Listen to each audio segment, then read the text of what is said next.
I'm Edwin Warfield, the publisher of Citybiz, and I'm honored today to interview Brandon Brown and Sonny Sajnani, who are both with Marcus and Millichap in the Capital Markets Group. Welcome. Thanks for having us.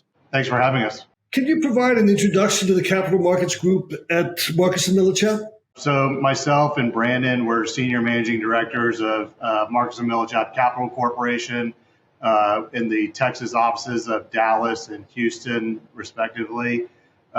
We run a team within the larger the larger Marcus and Millichap Capital Corporation that consists of about 40 individuals, 20 originators, and 20 support staff throughout the state of Texas.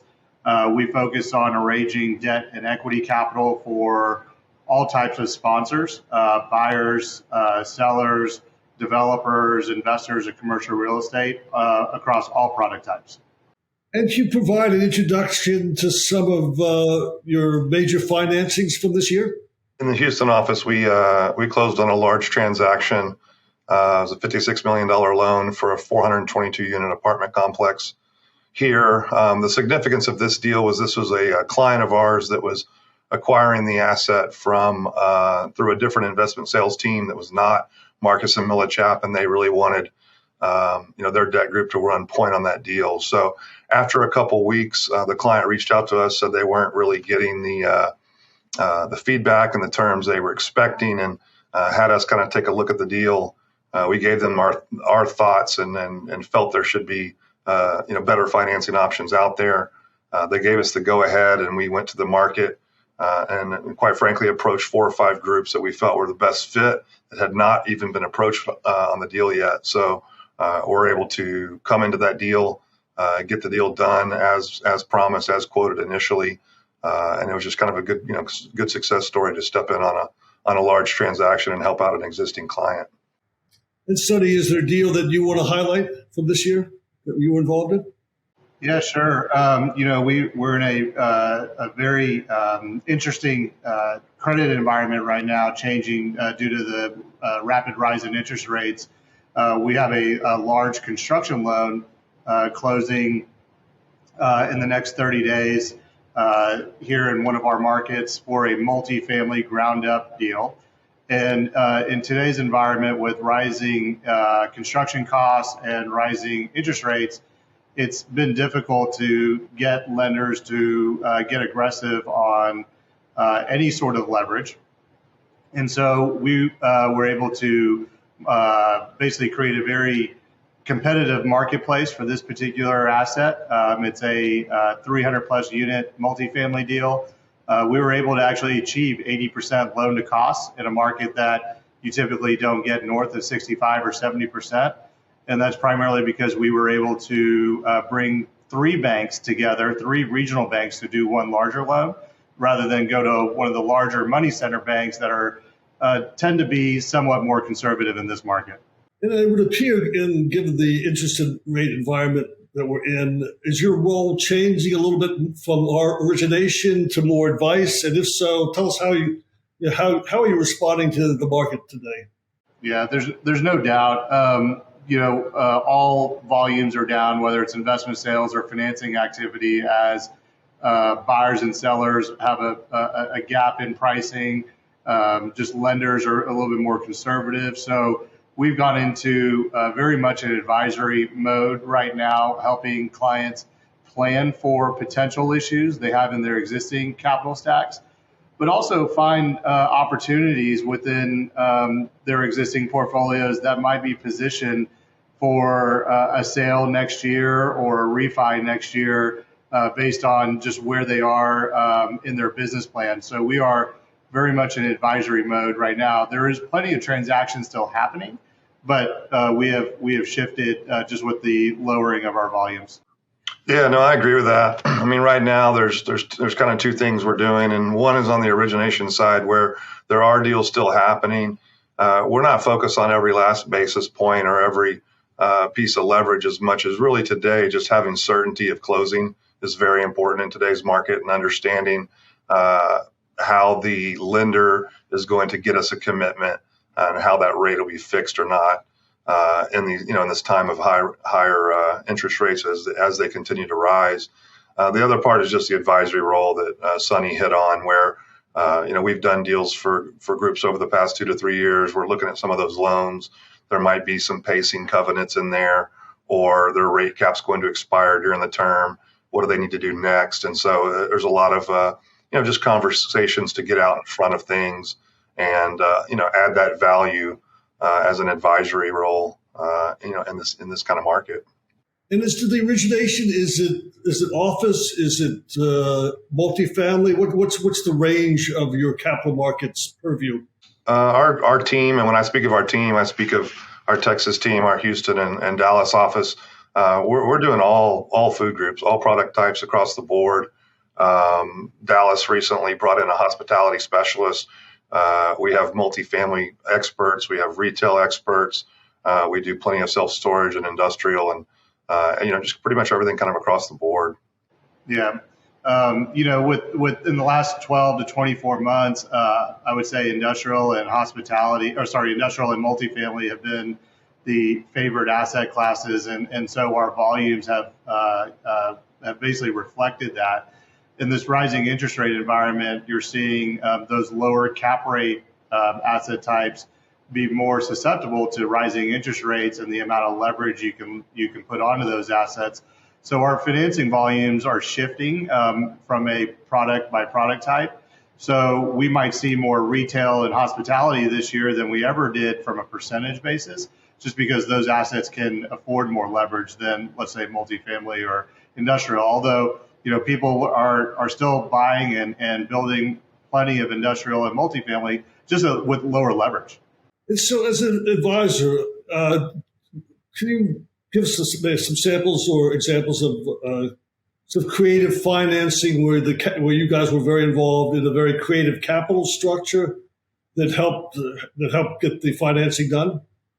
Yeah, I can speak to that. Whenever there's a shifting credit cycle, like we're seeing right now, where there's a gap between, let's say, buyers and sellers or borrowers and lenders, or even where there's equity providers and equity and sponsors, we're starting to see more deals that will layer in multiple layers of the cap stack. So rather than a traditional capital structure that has a senior loan and common equity, we'll see more structures where there's preferred equity or mezzanine financing layered in order to bridge that gap. And in Texas, as we all know, I mean, the major companies and corporations moving to Texas. Have you seen the implications of that in the deals that you're seeing? I'd say so. I mean, on the multifamily side, especially, affordability is really something that we talk about a lot with agency financing, and it's primarily just a function of supply and demand. With the population growth here, with home building is really not at the pace that it needs to be to keep up with the population that we have coming here. So all in all, multifamily's benefited from it, as well as I would say, the retail and the industrial aspect. I mean, e-commerce is huge. That's a lot of the industrial, and that's really there to support just this population growth that we have. So there's a lot of people moving here. There's no question. Yeah, we have not seen a overbuilding at all. I mean, from the last credit cycle prior to the Great Recession, generally lenders and capital providers and sponsors have been somewhat disciplined from overbuilding.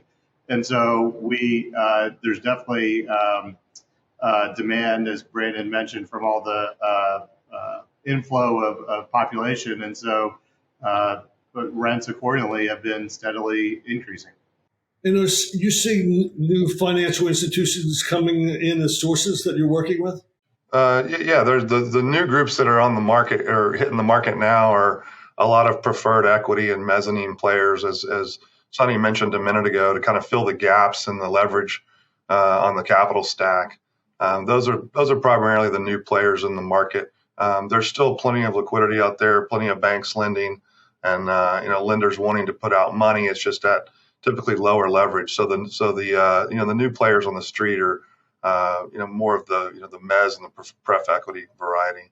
I think it's on another angle to answer that question. Really, after COVID, you saw a much bigger shift in capital inflows from the East Coast and West Coast as people, migrated away from some of the major gateway markets, and so we would see. I think we saw a big uptick in capital, a lot in the institutional space. From what was normally, down the middle of the country, where some institutions wouldn't invest as much, we've become a favored location now. Well, my next question relates to my last interview. About an hour ago, I interviewed this prop tech entrepreneur from Boston who's got a company called Tour 24, and they really have they're sort of eliminating residential leasing agents for multifamily and other residential properties. So is prop tech having any influence on what you're doing or any of your in the capital structures and financing alternatives or not? Generally, real estate is not doesn't adopt technology as quickly as other sectors. It's a relationship business. Although, through creating, we have a lot of data internally here at Marcus & Millichap Capital Corporation, and so we've been working on great strategies and great infrastructure and databases to aggregate that data to make our jobs a little bit easier from sorting through that information. For example, every deal that we get quotes on, we implement all those quotes into a database, and whenever we're working on a new deal, it helps us generate who the players are going to be, and the lenders and capital sources are going to be that would be interested in that new deal. So we're trying to take big data and build it into our business, but at the end of the day, it's all about relationships still in real estate. And obviously, Marcus & Millichap has similar arrangements in other locations. What are you seeing around the country relative to Texas in terms of capital markets? I think it's the same thing across the board. We had our national call recently. We have huddle up calls that are national calls where everyone gets on and collaborates and shares stories and information. And I think it's the same impact pretty much everywhere. We are lucky to be in Texas with fundamentals being very strong. But as far as the capital markets are concerned, I think everyone's feeling the same, kind of impact primarily on the leverage front. So, Brandon and Sonny, is there any part of your personal stories or the Marcus & Millichap capital market story that you'd like to share with us that you haven't shared with us so far? Brandon and I have known each other for a very long time, and we worked at separate companies that prior to us joining together at Marcus & Millichap Capital Corporation. So we have two other partners that we work with, and we're very proud that we've grown a very large capital markets team in Texas that is, I think, represents kind of the gold standard on the way Marcus & Millichap Capital Corporation is moving forward. By using data, by using good marketing, by underwriting well, by being engaged exclusively. There's a lot of things that we do in Texas that we're implementing across the country, and it's really elevated Marcus & Millichap as a whole, or Marcus & Millichap Capital Corporation as a whole nationally. We're very proud of that, Brandon and I. Brandon, is there anything else you want to add? No, I mean, it's a good story. Like Sonny mentioned, before joining Marcus & Millichap Capital Corporation, we worked together. We had two separate firms. They were boutique firms. We were part of a national group of smaller companies that like to collaborate. And so we brought that same kind of, collaboration and approach here from a purely relationship, business. So it's great to, be on this journey. It's great to see what the company's doing and the strides we're taking, and our leadership is great. So it's a good place to be, and excited to see what's to come in the ride ahead. Well, Sonny and Brandon, I want to thank you for your time, and I appreciate getting the update on Marcus & Millichap and the capital markets, and we wish you the best of luck and numerous deals in the coming year. Thanks for having us. Thanks, Edward.